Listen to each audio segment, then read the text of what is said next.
Jean, chapitre 1. Au commencement, la parole existait déjà. La parole était avec Dieu et la parole était Dieu. Elle était au commencement avec Dieu. Tout a été fait par elle et rien de ce qui a été fait n'a été fait sans elle. En elle il y avait la vie, et cette vie était la lumière des êtres humains. La lumière brille dans les ténèbres, et les ténèbres ne l'ont pas accueillie.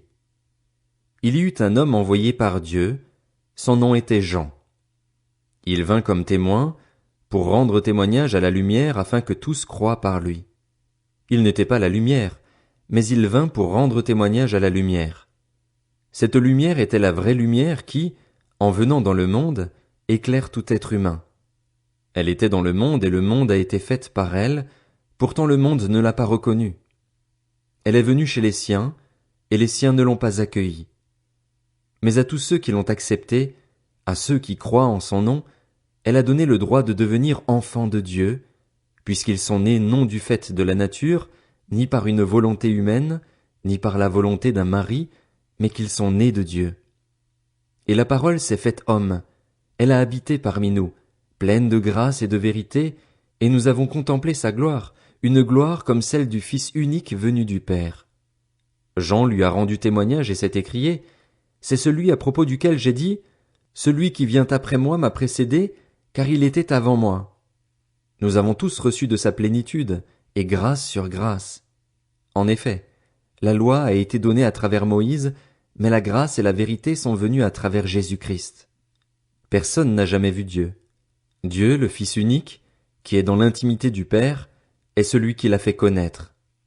Voici le témoignage de Jean lorsque les Juifs envoyèrent de Jérusalem des prêtres et des Lévites pour lui demander « Toi, qui es-tu » Il déclara et sans restriction affirma « Moi, je ne suis pas le Messie. » Ils lui demandèrent « Qui es-tu donc? Es-tu Élie » Et il dit « Je ne le suis pas. » « Es-tu le prophète » Et il répondit « Non. » Ils lui dirent alors « Qui es-tu? Nous devons donner une réponse à ceux qui nous ont envoyés. Que dis-tu de toi-même? » Moi, dit-il, je suis la voix de celui qui crie dans le désert, rendez le chemin du Seigneur droit, comme l'a dit le prophète Ésaïe. Ceux qui avaient été envoyés étaient des pharisiens. Ils lui posèrent encore cette question. Pourquoi donc baptises-tu, si tu n'es ni le Messie, ni Élie, ni le prophète? Jean leur répondit, moi, je baptise d'eau, mais au milieu de vous se trouve quelqu'un que vous ne connaissez pas. Il vient après moi, mais il m'a précédé, et je ne suis pas digne de détacher la courroie de ses sandales. Cela se passait à Béthanie, de l'autre côté du Jourdain, où Jean baptisait. Le lendemain, il vit Jésus s'approcher de lui et dit, Voici l'agneau de Dieu qui enlève le péché du monde. C'est celui à propos duquel j'ai dit, Après moi vient un homme qui m'a précédé, car il existait avant moi. Pour ma part, je ne le connaissais pas, mais c'est afin de le faire connaître à Israël que je suis venu baptiser d'eau. Jean rendit aussi ce témoignage.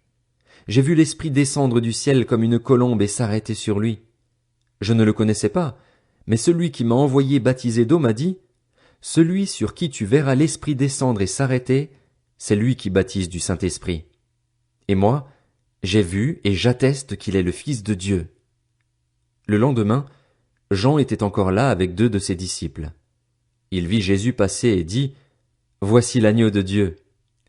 Les 2 disciples l'entendirent prononcer ces paroles et suivirent Jésus. Jésus se retourna et, voyant qu'ils le suivaient, il leur dit, Que cherchez-vous? Ils lui répondirent, Rabbi, ce qui signifie maître, où habites-tu?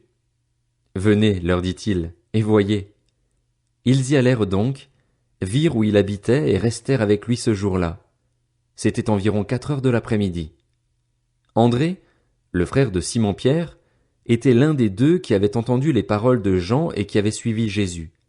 Il rencontra d'abord son frère Simon et lui dit, Nous avons trouvé le Messie, ce qui correspond à Christ.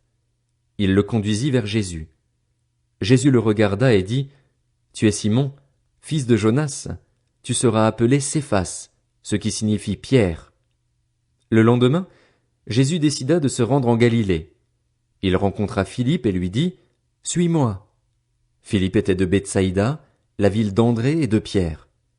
Philippe rencontra Nathanaël et lui dit, Nous avons trouvé celui que Moïse a décrit dans la loi et dont les prophètes ont parlé, Jésus de Nazareth, fils de Joseph. Nathanaël lui dit, peut-il sortir quelque chose de bon de Nazareth? Philippe lui répondit, viens et vois. Jésus vit Nathanaël s'approcher de lui et dit de lui, voici vraiment un Israélite en qui il n'y a pas de ruse. D'où me connais-tu? Lui dit Nathanaël. Jésus lui répondit, avant que Philippe t'appelle, quand tu étais sous le figuier, je t'ai vu. Nathanaël répondit, Maître, tu es le Fils de Dieu, tu es le roi d'Israël. Jésus lui répondit, parce que je t'ai dit que je t'ai vu sous le figuier, tu crois? Tu verras de plus grandes choses que celles-ci. Il ajouta, en vérité, je vous le dis, vous verrez désormais le ciel ouvert et les anges de Dieu monter et descendre au-dessus du Fils de l'homme.